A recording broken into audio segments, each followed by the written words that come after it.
ছাদ পর্যন্ত নিয়ে আমার ড্রেস খুলে ছাদে বসেও আমার সাথে খারাপ কাজ করে। তখন আমার গলায় পাড়া দিয়ে ধরে, সে আমাকে দিয়ে বিভিন্ন পেজে বা বিভিন্ন অ্যাপে লাইভ করাতো। আমি লাইভে গিয়ে ছেলেদেরকে বলতেছি যে এখানে video service available, please inbox me. এটা আর কি, মানে তোমাকে দিয়ে উন্মুক্ত ভিডিও দেখানোর। তো আমাকে কেউ ওকে টাকা দিছে আমি জানি না, তো সে টাকা পেয়ে আমাকে বলতেছে দেখো অমুক জায়গায় অমুক নাম্বার আছে, ওই নাম্বারে তুমি এত মিনিট দাও। তখন আমি ডেনাই করি যে আমি দিব না। তখন ও আমাকে কিছু গালি দিয়ে বলে তুই দিবি না কেন, তুই দিবি, তুই ওরে 5 মিনিট দিবি, বুঝোস না। কথাটা ঠিকই এরকম ছিল লাইনটা। একজন আমাকে একটা অ্যামাউন্টের কথা বলেছে, বা ও যে অ্যামাউন্ট নির্ধারণ করেছে তার থেকে আমি একটু কম বলেছিলাম বিধায় সে আমাকে বলতেছে আমি তোর দাম উপরে উঠাইছি, তোর দাম নিচে নামাইতেছি। এভাবে আমরা সৎ উপায়ে বেশি দিন না বাঁচতে পারবো না। আমাদেরকে বড় হতে হলে একটু অসৎ উপায় অবলম্বন করতে হবে। আমাকে তখন এই কাজটার অফার করে। কি কাজ? দেহ ব্যবসার কাজে অফার করে, সে ডিরেক্টলি অফার করে। কি বলছে? হ্যাঁ, তখন আমাকে সে ডিরেক্টলি অফার করে, দেখো এভাবে হলে প্রতিদিন আমরা 10,000 টাকা আর্ন করতে পারবো, ইনকাম হবে প্রতিদিন 10,000 টাকা। মরে যাওয়াটা না এত সহজ না। তো একটা পর্যায়ে আমি তাকে বলেছি ঠিক আছে আমি রাজি, তবে আমাকে একটু খেতে দাও। এবং আপনি ওই লোকটার জন্য কাঁদতেছেন। এখন আপনি এটাকে ভালোবাসা বলবেন? যেই হাজবেন্ড পাশের রুমে বসে নিজের ওয়াইফকে জোর করে আরেকটা লোকের সাথে শোয়াচ্ছে, একটা না অসংখ্য মানুষের সঙ্গে দেহ ব্যবসা করাচ্ছে, আপনি তার জন্য কাঁদতেছেন। ভিডিও কলে অসংখ্য মানুষের কাছে আপনাকে খোলামেলা উপস্থাপনা করতেছে এবং বেচতেছে। আপনি বলতে চান এটা ভালোবাসা? এটা ভালোবাসা না। সে হয়তো আমাকে ভালোবাসেনি, কিন্তু আমি তো ভালোবেসে বিয়ে করেছিলাম। আমার মনে না এতটুকু ছিল যে আল্লাহ জনাকে চেঞ্জ করে দেয়। পুরো জায়গাটায় বিশ্বাস করেন, শুরুর দিনে যখন বললো তারপর থেকে আজ পর্যন্ত আমার মনে হয়েছে আপনার দোষ। কখনো এরকম শুনেছেন নিজের স্ত্রীকে অন্য একজনের কাছে বিক্রি করে দিচ্ছে কিছু টাকার জন্য? শোনেন নাই তো? গাটা শিউরে উঠবে আজকের এপিসোডটা শুনলে। যারা বিয়ে করতে যাচ্ছেন সেসব বোনদের জন্য খুব জরুরি, একই সঙ্গে সেসব ভাইদের জন্যও জরুরি যারা বিপদে পড়ার সম্ভাবনার মধ্যে আছেন। আমাদের চেষ্টাটা যে কোনো অপরাধকে তুলে ধরার। সাপোর্ট করবেন আমাদেরকে, সাবস্ক্রাইব করে বা লিখে কেমন লাগছে শেয়ার করে মতামতটা জানাবেন। বোন, ডাক নাম কি আপনার?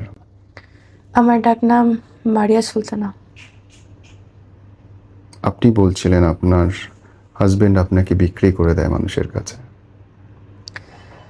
হ্যাঁ, আসলে আমি ডিভোর্সে ছিলাম। আমার সাথে তার পরিচয় হয় একটা অ্যাপে বা সামাজিক যোগাযোগ মাধ্যমে। এক পর্যায়ে তার আমাকে ভালো লাগে, আমারও তাকে ভালো লাগে। সে আমাকে বলেছিল যে তার একটু আর্থিক সমস্যা আছে, একটু কষ্ট করে চলতে হবে। ঠিক আছে, সমস্যা নেই, আমি অভাবের ভিতরে বড় হয়েছি, আমি সারভাইভ করতে পারবো। তো তাকে ওইভাবেই বিয়ে করা।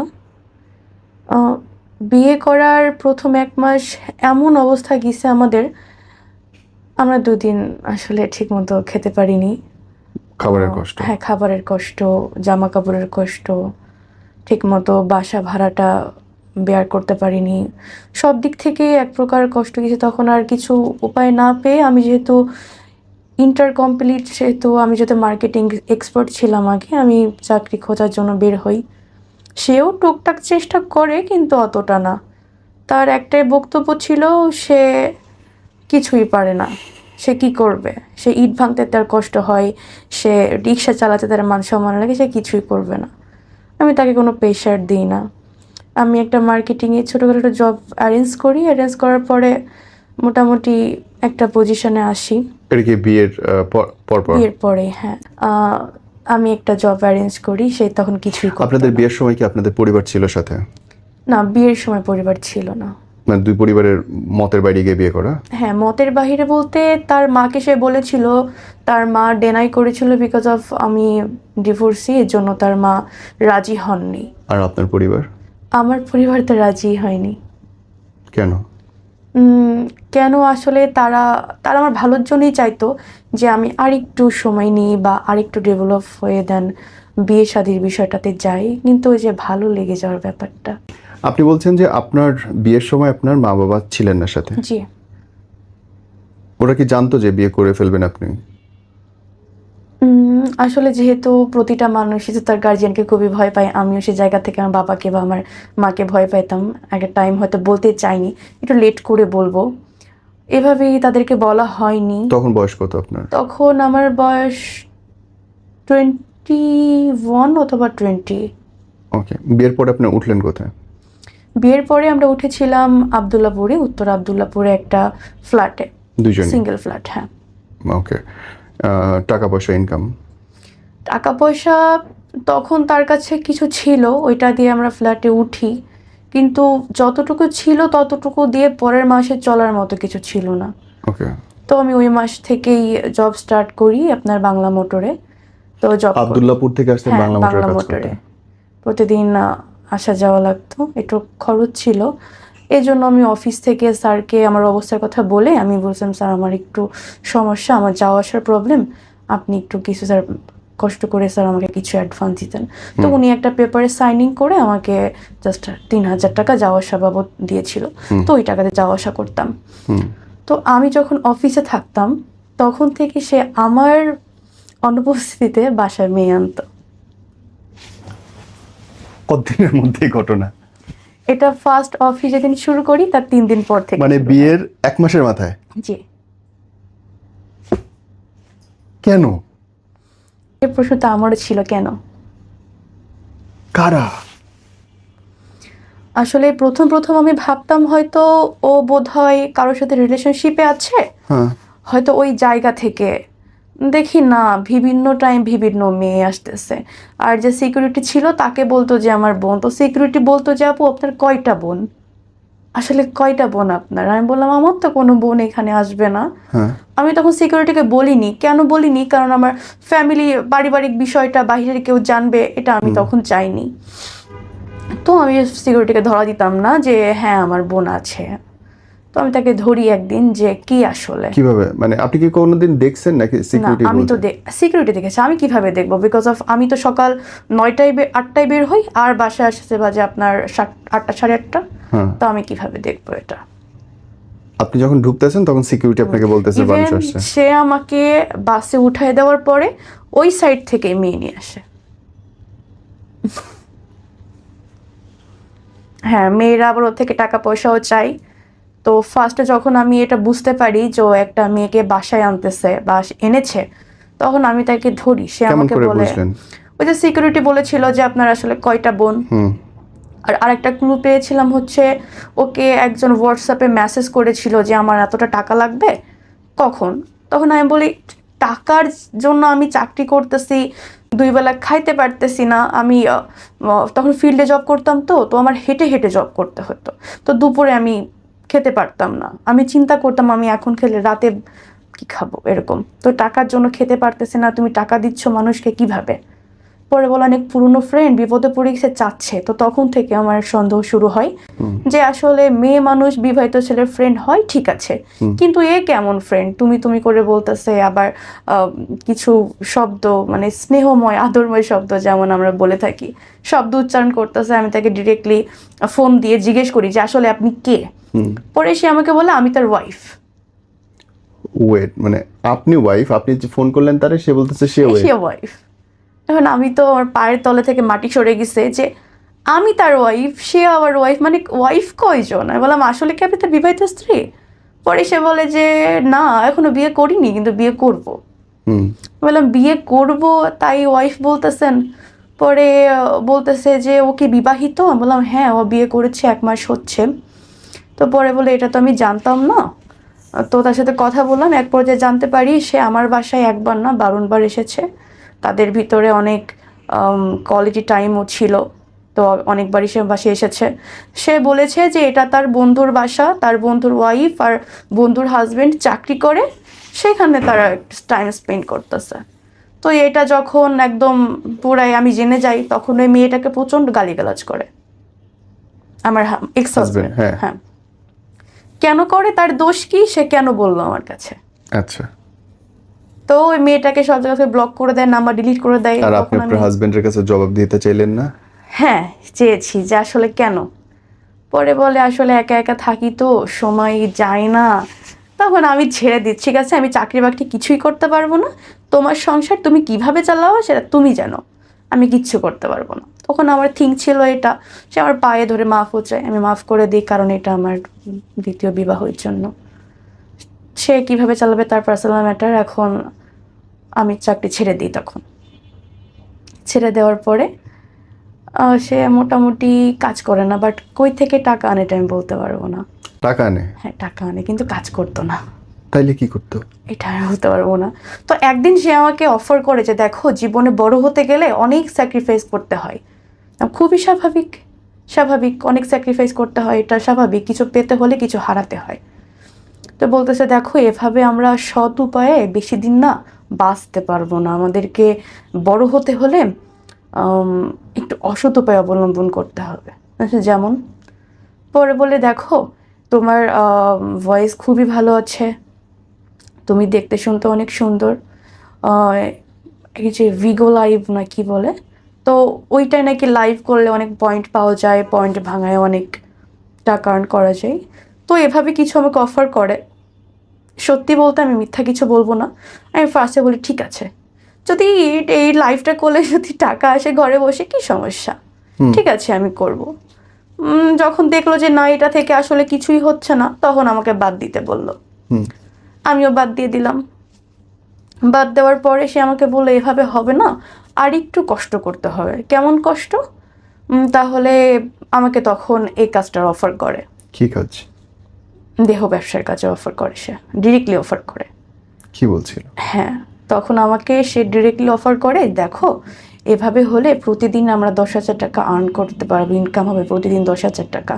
আমরা 2-3 মাসের ভিতরে আমরা সেটেল হয়ে যেতে পারবো, আমার অনেক দেনাদায়িক আছে, ওইগুলো শোধ হয়ে যাবে, আমরাও সেটেল হয়ে যাব, আমরা তারপরে বিদেশে চলে যাব। টু বি অনেস্ট, আমি তখন ডিরেক্টলি না করে দিই যে না, তখন আমি চলে যেতে চাই। ব্যাগটা নিয়ে, আমার যে ব্যাগ ছিল সেটা কাপড় চোপড় গোছায় আমি চলে যেতে চাই। আমি চলে যেতে কেন চাইলাম এটার জন্য ও তখন আমার প্রথম গায়ে হাত দেয়।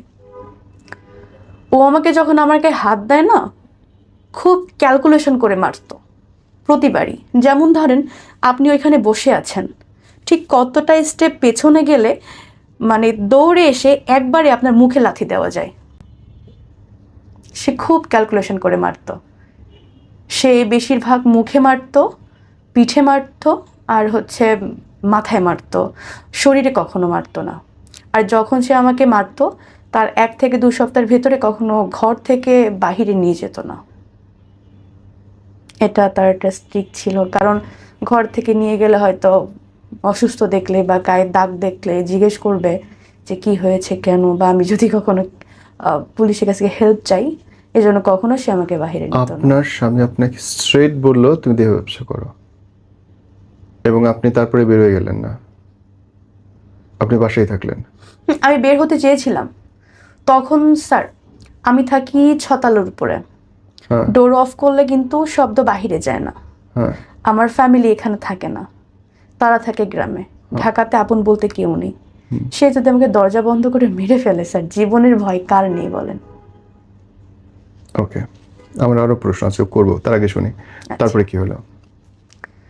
তারপরে সে আমাকে অনেকদিন ফোর্স করে, না না না না করতে করতে এক প্রকার সে আমাকে বোঝানোর জন্য ঘরে বাজার ঘাট সব কিছু অফ করে দেয়, সব কিছু অফ করে দেয়।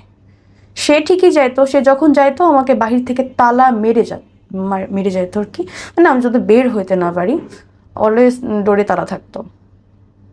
তার বোনের বাসায় যাইতো। আরও ঘটনা আছে, আসলে তার বোনের বাসা না, তার আবার আগে বিয়ে আছে, 13 বছরের সংসার আছে, সে ওইখানে যাইতো, বাট তার বোর পরিচয়টা দিত ছোট বোন হিসেবে, যে ওইটা আমার ছোট বোন, বড় বোন, এইভাবেই আর কি, মানে বোনের পরিচয় বউকে রাখতো। আর আমাকে রুমে এভাবে তালা মেরে চলে যেত। এভাবে 2-1 দিন বাসায় খাবার দিত না। আমি তো মানুষ, আমার তো খাবারের প্রয়োজন আছে। আসলে মরে যাওয়াটা না এত সহজ না একদম। তো একটা পর্যায়ে আমি তাকে বলি যে ঠিক আছে আমি রাজি, তবে আমাকে একটু খেতে দাও, আমি অনেক খাই না, আমার আসলে কথা বলতে পারতেছি না। আমি তখন আমার পুরো হাইপার শুরু হয়ে গেছে, যে কাঁপাকাঁপি শুরু হয়ে গেছে খিদায়। তখন সে আমাকে বললো যে ঠিক আছে, আমি আমার বোনের কাছ থেকে রান্না করছে, আমি ভাত নিয়ে আসতেছি। তো এইভাবে ও, যখন আমরা আবদুল্লাপুরে ছিলাম তখন ও লোক আনতো। আপনি আমাকে প্রথম দিনটা বলেন। প্রথম দিন থেকে ওই যে বললাম যে যখন আমাকে ফোর্স করলো, খাবার দাবার দিল না, যখন আমি রাজি হয়ে গেলাম তখন থেকে ও হচ্ছে লোক আনা নেওয়া শুরু করে। প্রথম লোক আনার গল্পটা বলেন। প্রথম লোক আনার গল্পটা হচ্ছে ওই দিনই স্যার, ওই দিনই ওকে আমি ফোন করে বললাম, আমার হাতে ফোন ছিল, ফোন করে বললাম যে দেখো আমি পারতেছি না, আমি ঠিক আছে তুমি যা বলবা তাই শুনবো, একটু খাবার দাবার ব্যবস্থা করে দাও। হ্যাঁ, এখন প্রশ্ন এটা যে আপনার কাছে ফোন ছিল, তাহলে আপনি অন্য কোথাও ফোন টোন দিলেন না কেন? অন্য কোথাও ফোন টোন দিই না, তার একটা কারণ হচ্ছে আমার নাম্বারে না, মানে আমার ফোনে নাম্বার দিয়ে হচ্ছে এয়ারটেলের অ্যাপ নামানো।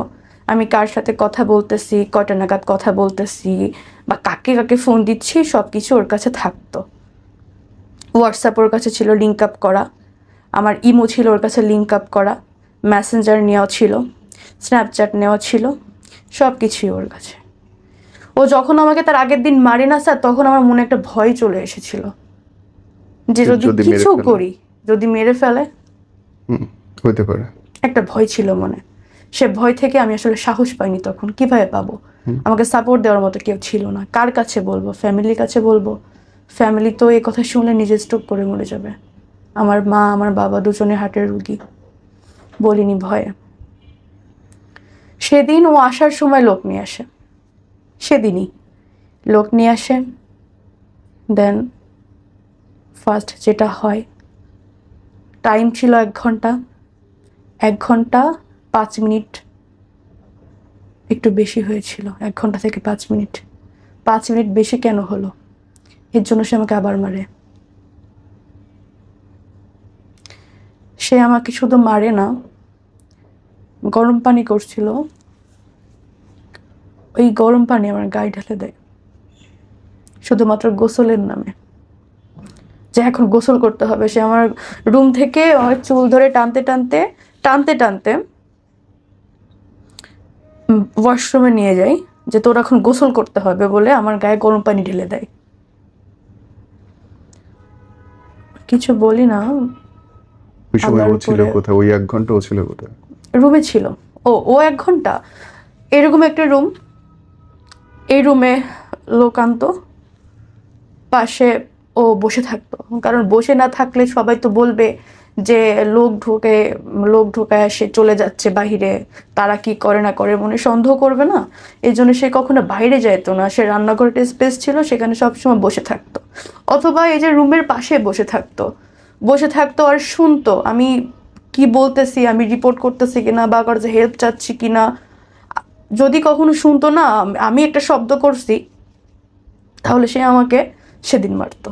অথবা যদি খুব বেশি কথা বলতেছি, সে নক করতো, নক করে আমাকে ডেকে বলতো কি বলতেছিলি। তো এই ভয়তে আমি কখনো কাউকে কিছু বলতে পারতাম না। একটা মানুষ ঘুরে যদি আরেকবার না আসতো, সেজন্য আমাকে মারতো। আমি কেন তাকে কনভিন্স করতে পারলাম না। এভাবে চলছে জানুয়ারি, ফেব্রুয়ারি, মার্চ, এপ্রিল পর্যন্ত চলছে। এপ্রিলের পরে আমি সুযোগ পাই, পালাই যাই। প্রত্যেকটা দিন মানুষ আসতেছে। এইভাবে টোটালি আমার থেকে এই পর্যন্ত 3 লাখ টাকা নিছে এইভাবে আপনাকে বিক্রি করে। তো আমি একটা সুযোগে পালাই যাই, বাসা থেকে পালাই গিয়ে আমি চলে যাই। যখন পালাই যাই তখন ও আমাকে অনেক ফোন দেয় দিয়ে কান্নাকাটি করে, আমি ভুল করে ফেলেছি, আসলে আমি বুঝতে পারিনি, এই সেই অনেক রকম। মানে ও এতভাবে আপনাকে মানে ম্যানিপুলেট করবে যে আপনি বাধ্য হবেন যে আসলে হয়তো ভুল করে ফেলেছে ছেলেটা, হয়তো সে অনুতপ্ত। ঠিক আছে, আমি একটা পর্যায়ে সে আমার পিছনে 1-2 দিন না, প্রায় 3-4 দিন সে প্রচুর কান্নাকাটি করছে, খাওয়া দাওয়া ছেড়ে দিছে। সে কোরআন শরীফে হাত রেখে বলছে যে দেখো আমি ভুল করে ফেলছি, প্রয়োজনে আমি তোমাকে রাজমিস্ত্রি যোগান দিয়ে ভাত খাওয়াবো, তারপর আমি তোমাকে দিয়ে কাজের কোনো দিন করাবো না, আমার অনেকবার ভুল হয়ে গেছে। যেহেতু সেকেন্ড ম্যারেজ, আমি তাকে সুযোগ দিয়ে আবার হচ্ছে ঠিক আছে। সে ওইখান থেকে বাসা চেঞ্জ করে। বাসা চেঞ্জ করার পরে আমি বলি ঠিক আছে, তোমার কিছু করা লাগবে না, তুমি এটা কাজ করো, খুলনা চলে আসো। আমি এখানে যেহেতু এনআরবি ব্যাংকে মার্কেটিংয়ে জব করতাম, তো আমি মার্কেটিংয়ে তোমাকে মার্কেটিং বা জব করে তোমাকে খাওয়াবো। বলো ঠিক আছে। সে খুলনা চলে আসে। খুলনা চলে আসার পরে কিছুদিন জব করি। একদিন করে হুট করে বলতেছে যে তোমার জব করার প্রয়োজন নেই, আমি একটা জব দেখছি, তুমি বাসায় থাকো, আমি জব করব। ঠিক আছে, ভালো কথা। এইভাবে হচ্ছে কিছু মেয়ের সাথে বোধ হয় ওর কথাবার্তা ছিল, তো ও হচ্ছে মেয়েদের দিয়ে এখন শুরু করে। তখন আর আমাকে দিয়ে শুরু করে না, মেয়েদের দিয়ে শুরু করে। তো খুলনা থাকাকালীন কয়েকটা মাস আমাদের খুবই ভালো কাটছে। আমি জব করেছি, সে বাসায় ছিল, তাকে কিছু করতে দেইনি। হ্যাঁ, দেই নাই, সত্যি বলতে আমি কিছুই করতে দেই নাই, যে ঠিক আছে তোমার কিছু করা লাগবে না, তুমি থাকো। খুলনা যেহেতু আমার জন্মস্থান, সেহেতু আমি আমি অনেকটা ভালো চিনি, সেহেতু এখানে আমার ক্ষতি করতে পারবে না, এতটুকু বিশ্বাস আমার ছিল। আর আমার একটা থিঙ্ক কি ছিল স্যার, যে মানুষ বিপদে পড়েছে, হাজবেন্ড বিপদে পড়েছে, টাকা নাই, আজকে হয়তো সে খারাপ আছে, কালকে ভালো হলেও হতে পারে। আল্লাহকে কখন হেদায়েত দেয় আসলে কেউ বলতে পারে না। আমি চাচ্ছিলাম যে এতটুকু বুঝুক যে আমি ওর জন্য কষ্ট করতেছি বা আমি ওকে ভালোবাসি। আমি চাকরি করলাম, আর ওর জন্য চাকরি খুঁজতে লাগলাম, যেহেতু ও কষ্টের কোনো কাজ করতে পারে না। আমি চাচ্ছিলাম যে একটা ভালো কোনো রিসেপশনিস্ট বা টি বয় এরকম কিছু একটা জব, যেখানে ও রুমের ভেতর থেকে করতে পারবে। কারণ আমি যে ফিল্ডে কাজ করি, আমার এক মার্কেট থেকে আর এক মার্কেট বা এক অফিস থেকে আরও যেতে হয় অফিসে, সেহেতু এত কষ্টের কাজ আমি চাচ্ছিলাম না ওকে দিতে। তো খুলনায় ভালো ছিলাম, তখন ভালো বিহেভ করেছে। তারপরে সে হুট করে বলে যে আমার একটা চাকরি হয়ে গেছে। তখন তো আমি খুশি যে আলহামদুলিল্লাহ, আল্লাহ মুখ তুলে তাকাইছে। তো সে আমাকে কক্সবাজার নিয়ে যায়, বললো কক্সবাজারে একটা 5 স্টার হোটেলের ম্যানেজার হিসেবে আমার চাকরি হয়ে গেছে। তখন একটু সন্দেহ লাগে মনে, যে হোটেলের ম্যানেজার। আমি বললাম থাকতেই পারে, খুবই স্বাভাবিক, যেহেতু এই সেপ্টেম্বর, এপ্রিলে পালাইছি, এপ্রিল, মার্চ, এপ্রিল, মে, জুন, জুলাই, আগস্ট, সেপ্টেম্বর, না আগস্টে সে কথাটা বলার পরে আমি যেহেতু 4 মাসে অনেক ভালো ছিল বা আমরা ভালো ছিলাম, ভেবেছিলাম হয়তো মানুষের চেঞ্জ হয়ে গেছে। তো আমি চলে যাওয়ার পরে, কক্সবাজারে যাওয়ার পরে একই কাহিনী। তবে এবার হয়তো সে লোক আনা নেওয়াটা করতো না, সে আমাকে দিয়ে বিভিন্ন পেজে বা বিভিন্ন অ্যাপে লাইভ করাতো। কিরকম? লাইভটা হচ্ছে এরকম, আপনি একটা প্রোডাক্ট সেল করতেছেন, প্রোডাক্টটার কোয়ালিটি কি বা প্রোডাক্টটা কি দিতে পারবেন, ওরকম একটা লাইভ, কিন্তু টপিকসটা চেঞ্জ। কিরকম? এই যে ধরেন আমি কাউকে বলতেছি প্লিজ ইনবক্স মি, এটা সেটা, এগুলো এরকম একটা লাইভ, মানে একটা ব্র্যান্ড প্রমোশন যেরকম করে ঠিক ওরকমই, টপিকসটা ডিফারেন্ট, টপিকসটা 18+। আমি একেবারেই জানি না, একেবারেই বুঝি না, ওকে স্পষ্ট করে বলো।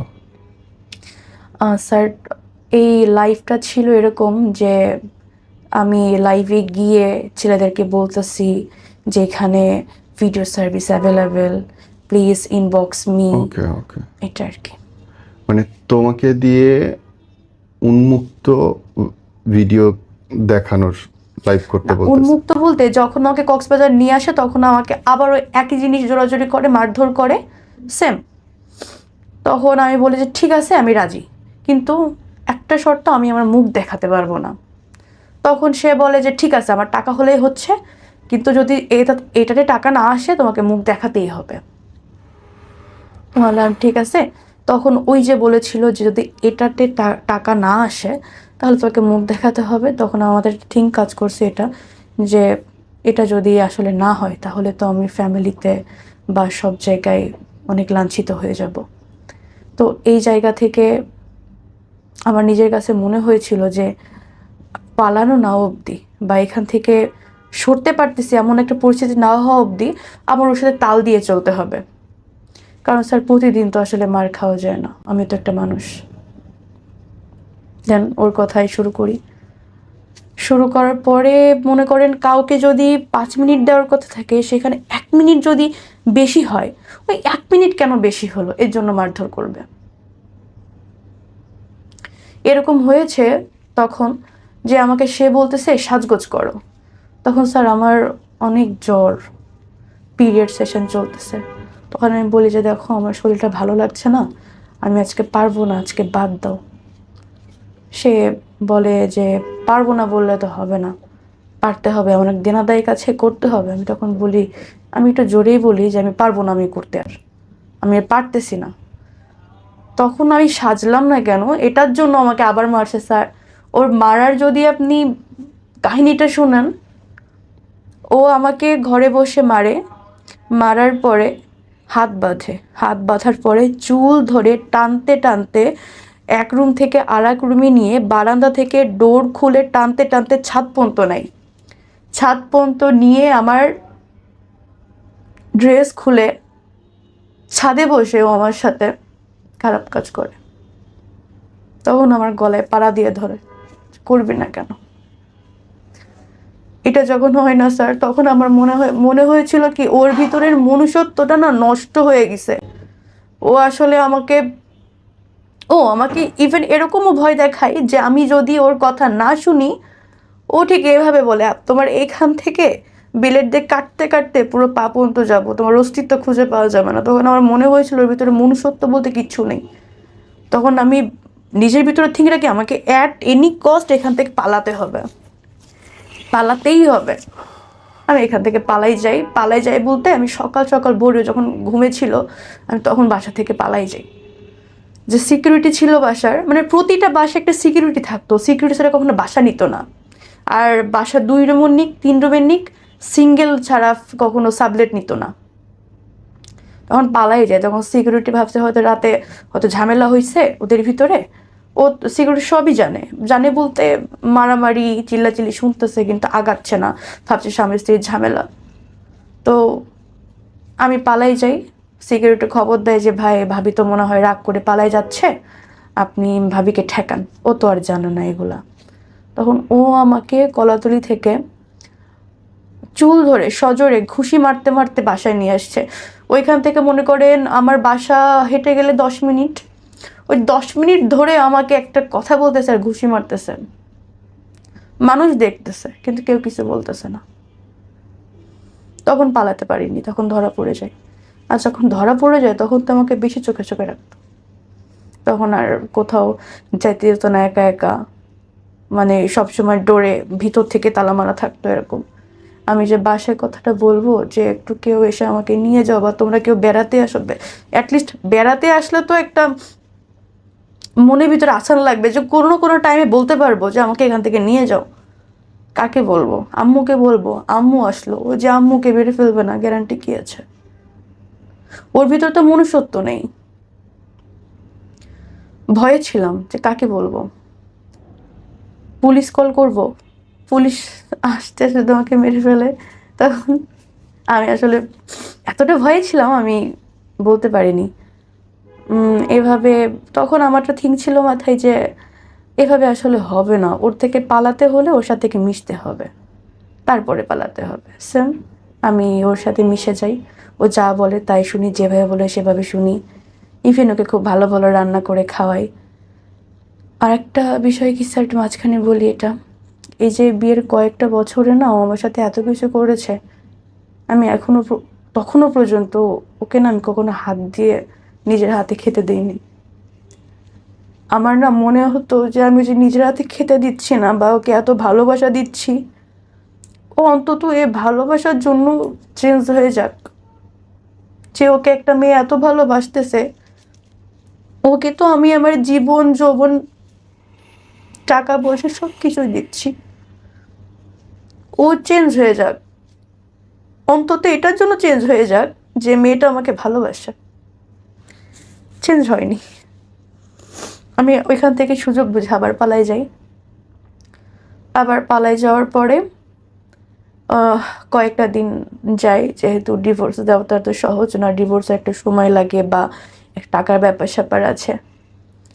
আমার হাত ফাঁকা ছিল, তখন কোনো রকমে ঢাকায় আসি, এসে একটা পোস্ট করি যে আমার আর্জেন্ট থাকার জায়গা প্রয়োজন, আমি একটা মেয়ে মানুষ, বিপদে পড়ে এসেছি, যদি কোনো হৃদয়বান ব্যক্তি থাকেন আমাকে একটু থাকার জায়গায় সাহায্য করবেন, হোস্টেল বা কোনো একটা ম্যাস হলে খুবই ভালো হয়। হয়তো আমি আপনাদেরকে ভাড়া এখন দিতে পারবো না, আমাকে একটু সময় দিতে হবে, স্যালারি পেলে দিয়ে দিব এমন কিছু। তো একজন নক করে বলে যে আমার এখানকার রুম আছে, বেড আছে, মেয়েরা থাকে, আপনি থাকতে পারেন, আপনি কোথায় জব করেন? আমি বললাম স্যার আমি এখানে জব করি না, কিন্তু খুঁজতেছি। বললো ঠিক আছে, আমার এখানে ভ্যাকেন্সি আছে, আপনি আমার এখানে ঢুকে পড়েন মার্কেটিংয়ে, আর আপনি আমার এখানেই থাকেন। তো এভাবে জয়েনিং করার পরে সে আমাকে বলল যে আপনি 6 মান্থের ভিতরে জব ছাড়তে পারবেন না, আর আপনার রিয়েল সার্টিফিকেট দিতে হবে। তখন আমার বললাম যে স্যার না, তাহলে প্রয়োজন নেই, কারণ 6 মান্থ আসলে আমি ঢাকায় স্টে করব কি করব না এটা তো আমি জানি না। আর রিয়েল সার্টিফিকেট বলতে আমি 6 মান্থের ভিতরে জব ছেড়ে দিলে সে আমার সার্টিফিকেট দিবে না। তো এভাবে আমি যাই নাই চুক্তিতে, আমি জবটা ছেড়ে দিয়ে আরেকটা জব খুঁজি। এর ভিতরে সে অনেক কান্নাকাটি দিতে যায়, কে? Ex husband. আচ্ছা, এরকম ফ্যামিলি থেকে বারবার ফোন আসে, ওরা তো আর জানে না এগুলা, ফ্যামিলি থেকে বারবার চাপ আসছে যে তখন তারা আমাকে ব্লেম করতেছে যে আমি কতটা খারাপ হলে বিয়ে করি আর ছাড়ি, যেহেতু আমি ডিভোর্সে ছিলাম ফার্স্টে, সেকেন্ড ম্যারেজ করেছি, ছেড়ে দিচ্ছি। তো তাদের জায়গা থেকে, আর আমার ফ্যামিলিতে কিছু মানুষ আছে যাদের কাজই চর্চা করা, নট অনলি মাই মাদার, আমি আমার আম্মুর কথা বলছি না, আরও কিছু পার্সন আছে তাদের কাজই চর্চা করা। তো তারা আর কি সুযোগ পেয়ে যায় কথা বলার, বিভিন্ন রকম কথা বলে, বাসা থেকে চাপ আসতেছে যে দিচ্ছে, মরে যাচ্ছে, এরকম। তো ফার্স্ট আমি তাকে ফোন দিলাম, দিয়ে বললাম যে এগুলো কি শুরু করছেন আপনি? আপনার সাথে হয় না, আমি তো আপনার কোনো ক্ষতি করিনি, আমি তো কি এখান থেকে বের হয়ে থানায় যাইনি, তাহলে আপনি এগুলো কেন শুরু করতেছেন? পরে বলে যে আমি ভুল করে ফেলছি, আবারও আমি এরকম আর ভুল করব না, তুমি দরকার পড়ে স্ট্যাম্প করে নাও, আমি এরকম ভুল আর করবো না, তুমি যদি আমাকে ফিরিয়ে ধরে দিব। আমি ফোন কেটে দিই। ফোন কেটে দেওয়ার পরে ওর মা আমাকে ফোন দেয়।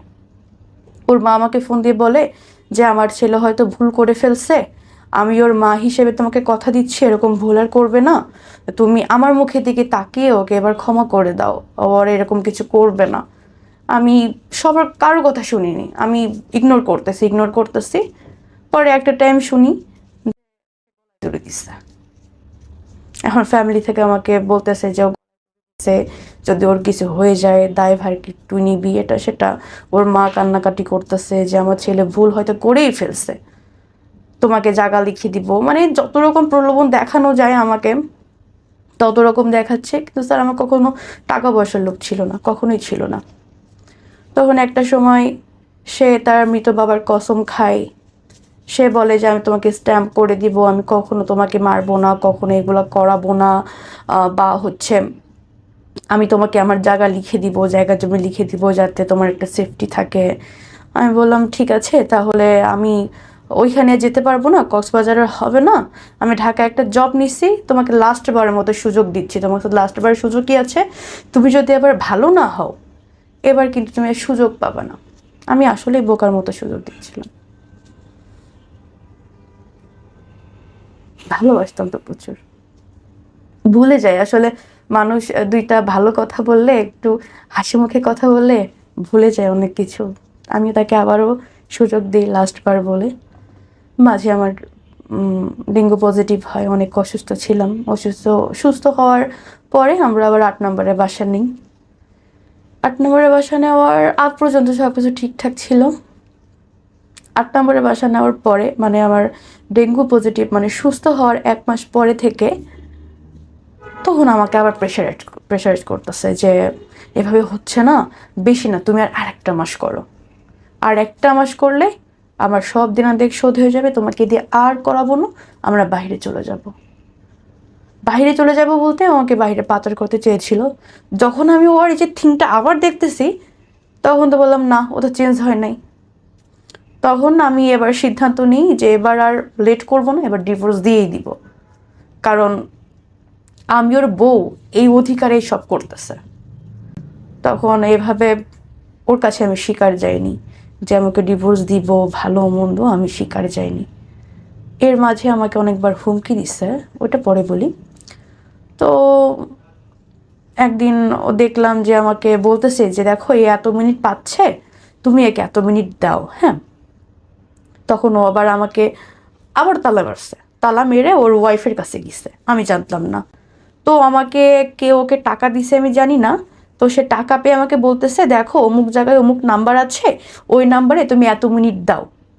তখন আমি ডেনাই করি যে না, আমি দিব না। তখন ও আমাকে কিছু গালি দিয়ে বলে যে আমি কি উল্লেখ করব, রিপোর্ট খাবে না? আচ্ছা, সে আমাকে বলে যে কি তুই দিবি না কেন, তুই দিবি, তুই ওরে 5 মিনিট দিবি, বুঝোস? কথাটা ঠিকই এরকম ছিল লাইনটা। তো যখন এই কথাটা আমি হয়তো ভালো করে বলতে পারতাম, বাট টোনটা খুবই অ্যাগ্রেসিভ ছিল ওর। যখন এই কথাটা বলে তখন আমি তখন ডিসিশন নিই যে ওর এখানে আর না। আমি তখন ওইটা না একটা স্ক্রিন রেকর্ড নিয়ে নিই, কারণ ওর যে মেন্টালিটি, আমি যদি চলে যাই ও আমাকে ফাঁসানোর চেষ্টা করবে 100-100, আমি জানি। তখন আমি ওই স্ক্রিন রেকর্ডটা নিয়ে নিই। আরেকটা কথা, সেটা হচ্ছে একজন আমাকে একটা অ্যামাউন্টের কথা বলেছে, বা ও যে অ্যামাউন্ট নির্ধারণ করেছে তার থেকে আমি একটু কম বলেছিলাম বিধায় সে আমাকে বলতেছে আমি তোর দাম উপরে উঠাইছি, তোর দাম নিচে নামাইতেছিস। মানে কত বড় খানকি হইলে তুই নিজের দাম নিচে নামাস। সে আমাকে কত সম্মানে জায়গায় উঠাইছে, আমি সেখান থেকে নিচে নেমে গেছি। তো এগুলো আমি স্ক্রিন বেশি রেকর্ড দামে করে রাখি। বেচতেছে বউ। হ্যাঁ, আমি দেন আবার পালাই যাই বলতে কি, আমি তাকে এটা বিশ্বাস করাই যে ঠিক আছে আমি 1 মাস তোমার সাথে আছি। কারণ আমি একটা জিনিস দেখেছি, আমি তার সাথে না না করে আসলে হয় না। তার সাথে যত মিলেমিশে থাকা যায় সে আমাকে হয়তো বিশ্বাস করে। আমি তার সাথে তখন মিলেমিশেই ছিলাম, তার হ্যাঁতে হ্যাঁ, নাতে না, উঠতে বললে উঠতেছি, বসতে বললে বসতেছি। এভাবে একদিন পালাই যাই, তখন আমি একেবারে সিদ্ধান্ত নিই যে আমি ডিভোর্স এবার দিয়েই দিব, ডিভোর্স দিয়ে দিব। আসলে আমি পালাই যাই। সে তাকে আমি বললাম যে দেখো, ভালোই ভালোই বলতেছে আমার লাইফ থেকে চলে যাও, এতদিন সহ্য করছে, এখন আর না, আমি কিন্তু আবার পুলিশের কাছে যাব। পরে আমার অনেক গালিগালাজ করে যে আমি তখন পালাই গিয়ে আমি আমার আপুর বাসায় ছিলাম। তো সে আমাকে বলে আমি নাকি কার সাথে পালাই গেছি, কার সাথে রাত কাটাইছি, এটা সেটা, আমি খারাপ, হ্যান ত্যান, অনেক কথা বলে। আমি তখন তাকে বলি যে দেখো তুমি আমার লাইফ থেকে সরে যাও, না হলে কিন্তু আমি পুলিশ কেস করতে বাধ্য হব। তখন সে বলে ঠিক আছে আমি তোর লাইফ থেকে সরে যাব, এমনি তোরে দেওয়ার কাজ হচ্ছে না, হ্যাঁ এমনিও তোকে দেওয়ার কাজ হচ্ছে না, তুই একটু মোটা হয়ে গেছিস, কালো হয়ে গেছিস, এখন তোরে কেউ কিনতেছে না, তোরে দিয়ে এমনিতেও আমার হবে না, আমার ব্যাংকের কার্ড আমার তোর কাছে আছে, তুই এসে খালি কার্ডটা দিয়ে যা, হাউস বিল্ডিং, দেন আমি চলে যাব। আমি বললাম শিওর? ওরা বলে হ্যাঁ শিওর। আমি ওরকম, আমি কোনো বাসায় যাব না, চিপায় যাব না, ওর বাই রোডে ওর ব্যাংকের কার্ডটা দিয়ে, আমার হিসাব ছিল আমি চলে যাওয়ার মতো। সেম কাজ, আমি তাকে তার ব্যাংকের কার্ডটা দিই, দিয়ে মানে সে ওইখানে আমি এখানে, সে আমাকে চোখ দিয়ে ইশারা করতেছে, মানে সে আমাকে পাইলে আজকে খেয়ে ফেলবে। যখন আমি তার যে মুডটা দেখি তখন আমি আবার পিছে ব্যাক, যে না আমি ওই সামনে যাব না। তখন ওকে দৌড়ে এসে ধরছে, ধরে বলে যে আমার ব্যাগে কার্ড দে, এভাবে এই কার্ড দে, কার্ড দে। আমি কার্ডটা দিলাম ওকে, দেওয়ার পরে আমি একটা রিক্সাওয়ালাকে ডাকি, যে মামা দাঁড়াও। রিক্সাতে উঠি, ও পিছন থেকে লাফ দিয়ে রিক্সাতে উঠে আমাকে সজোরে এই এই জায়গাটা দিয়ে আমার এইখানে 2-3টা এভাবে কেন দিয়ে হচ্ছে হিট করে। হিট করার ফলে আমার এই জায়গা থেকে কথা বের হইতেছে না। তো যখন আমাকে হিট করে তখন আমার একটা জোর ছিল যে আমি পাবলিক প্লেসে আছি, এখন তো আমাকে এভাবে মারতে পারবে না। তখন আমাকে রিক্সা থেকে ধাক্কা দিই, রিক্সাতে ধাক্কা দেওয়ার পরে এক প্রকার যখন পড়ে যাই তখন আমাকে আবার সজোরে হিট করে। যখন আমি চিল্লাই উঠি তখন লোকজন এসে ধরে যে কি ব্যাপার, আপনি রাস্তার পরে মেয়ে মারতেছে, বলো ও আমার ওয়াইফে মারবো না কি করব সেটা কি আপনাকে বলবো?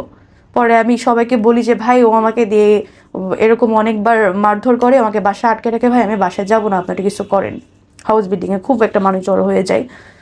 জড়ো হয়ে যাওয়ার পরে তখন ওরা সবাই ধরে যে ভাই আপনি তো মেয়েরে এভাবে আটকায় মারতেছেন, মেয়ে তো স্বীকার করতেছে। বলে ভাই না, হাজব্যান্ড ওয়াইফের ঝামেলা ভাই, মিটমাট হয়ে যাবে, আমি দেখে নিচ্ছি ভাই। তখনও আমাকে লোকের কাছে বলে যে আমি কি তোমাকে সবসময় মারি, আমি তো তুমি অন্যায় করলে মারি, আচ্ছা ঠিক আছে মারবো না, বাসায় চলো।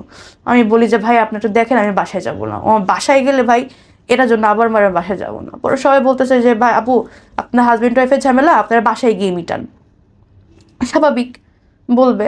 তো আমি বললাম স্যার আমি বাসায় যাব না। তো এইভাবে বাসায় যাব না করে ডানে গেলে সে ডানে যাচ্ছে, বায়ে গেলে বায়ে যাচ্ছে, সে আমাকে ছাড়বেই না। বেশ ভালো কথা। এই যে ও আমাকে রাস্তার পরে মারধর করছে, এই কথাটা আমার ফ্যামিলি পর্যন্ত যায়। তখন আমার ফ্যামিলি থেকে বাবা মা ফোন দিয়ে তাকে ওয়ার্নিং দেয় যে আমার মেয়ে কিন্তু আগে সংসার ছেড়ে আসছে শুধুমাত্র এই মারধরের জন্য। তাই না? তুমি যদি এভাবে মারধর করো তাহলে বিষয়টা কেমন হয়ে যায় না? তুমি নেক্সট টাইম কখনো আমার মেয়ের গায়ে হাত দিও না। তখন ফার্স্ট টাইম ফ্যামিলির কাছে একটা রিপোর্ট যায় সে আমাকে মারছে। তো ফ্যামিলি তো আমাকে বোঝাই যে যেহেতু সেকেন্ড ম্যারেজ, তুমি একটু কষ্ট করে থাকার চেষ্টা করো, বিয়ে তো মানুষের বারবার হয় না, মেয়ে মানুষ, তুমি একটু কষ্ট করে থাকার চেষ্টা করো। তো আমার মনে তো অন্য কিছু চলতো না, আমি তো জানি আমার সাথে কি হচ্ছে।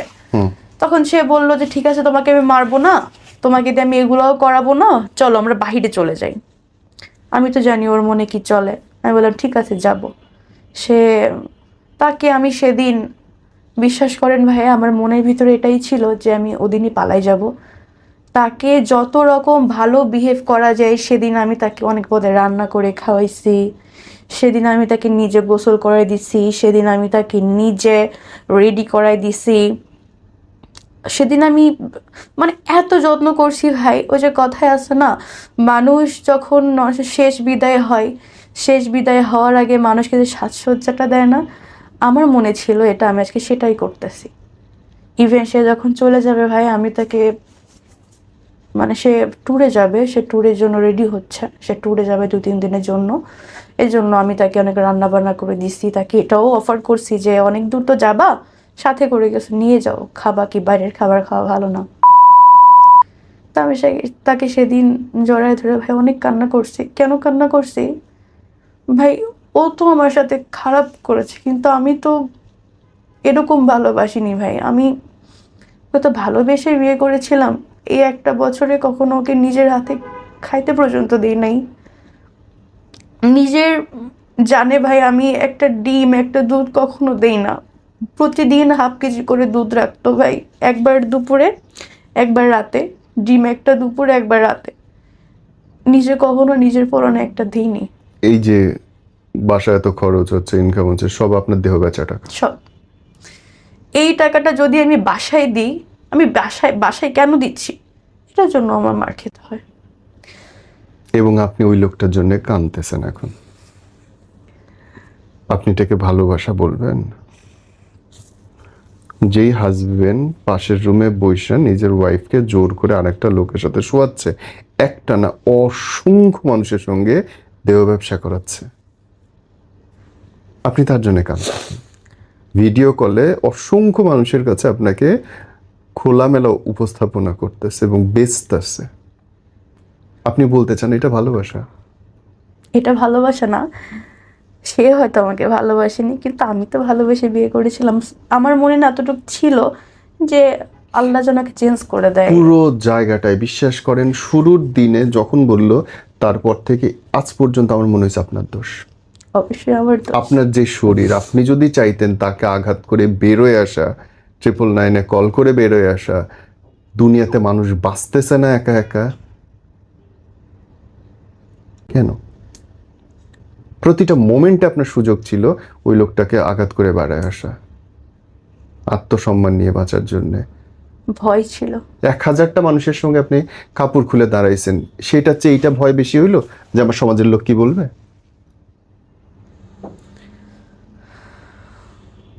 কি লজিক এটা? জীবনের একটা ভয় ছিল, হয়তো মেরে ফেলবে, ভয় কিছু করতে পারি। এইটা বাঁচা? এটা বাঁচা না, এটা তো মরে যাওয়া, জীবিত লাশ। আপনার ভিডিও মানুষের কাছে ঘুরতেছে, আপনার ছবি মানুষের কাছে ঘুরতেছে, আপনি বলবেন এটা বাঁচা? ইচ্ছা করে।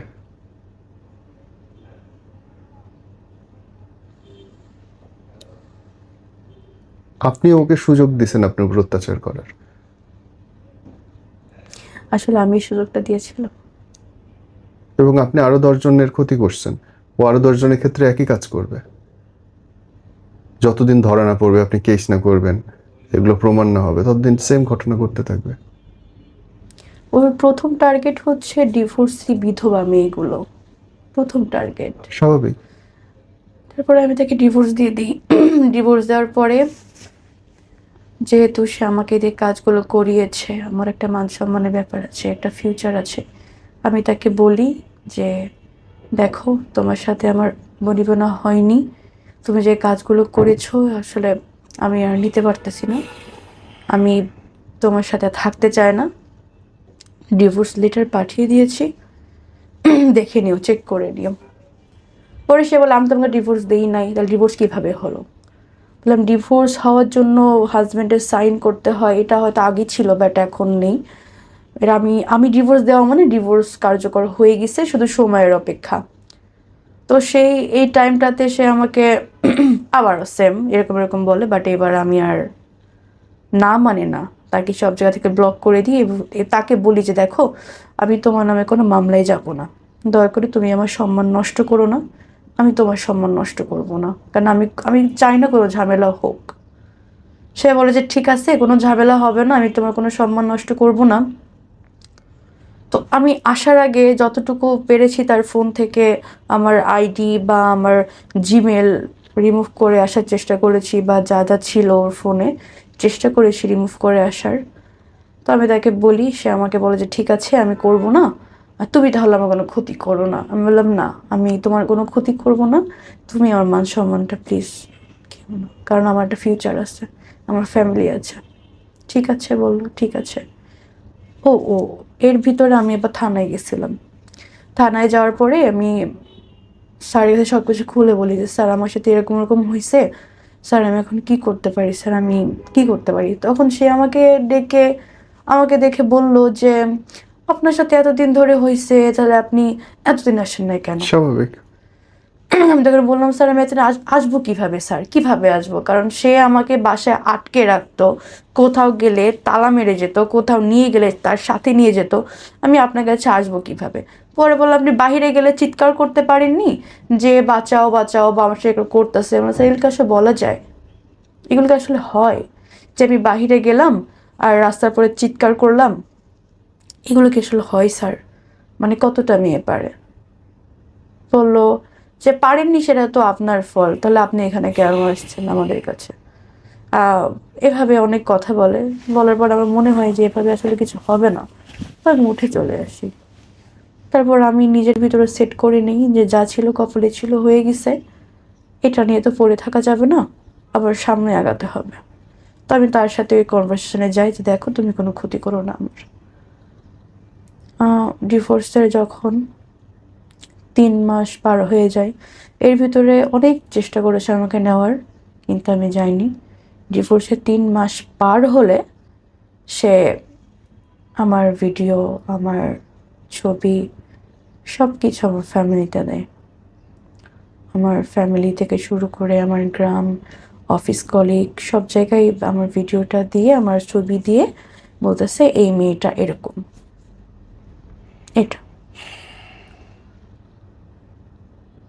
এটা বলার পরে আমার ফ্যামিলি থেকে আমাকে তো প্রেশারাইজ করতেছে যে এটা কেন, কিভাবে? আর বললাম না ফার্স্টে কিছু মেম্বার আছে যারা হচ্ছে তাদের কাজই চর্চা করা, তারা তো সুযোগ তাদের জন্য।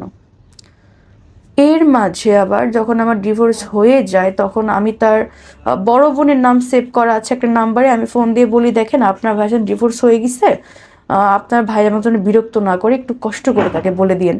বলে আপু আমি তোর বোন না, আমি তোর ওয়াইফ, আমাদের 13 বছরের সংসার আছে, আমাদের 3টা বাচ্চা আছে। তখন ওর সাথে ওই যে আমার যে ফোন আলাপটা হয়, যে ওর মানে আমার এক্স হাজবেন্ড ওর নিজের ওয়াইফকে দিয়েও 13 বছরের সংসার, ওদের 3 বাচ্চার মা, সেম কাজ করার চেষ্টা করেছে, সেম কাজ। ইভেন সে করে নাই বিধায় তাকে অনেক মারধর করছে, তার সাথে থাকে না, তার খরচ বহন করে না এই জন্য। কিন্তু করছে ওই মহিলা করেনি, বিকজ অফ ওই মহিলার 2টা বাচ্চা আছে। তো হোয়াটএভার, ওই মহিলা করে নাই এবং মরে যায় নাই, কিন্তু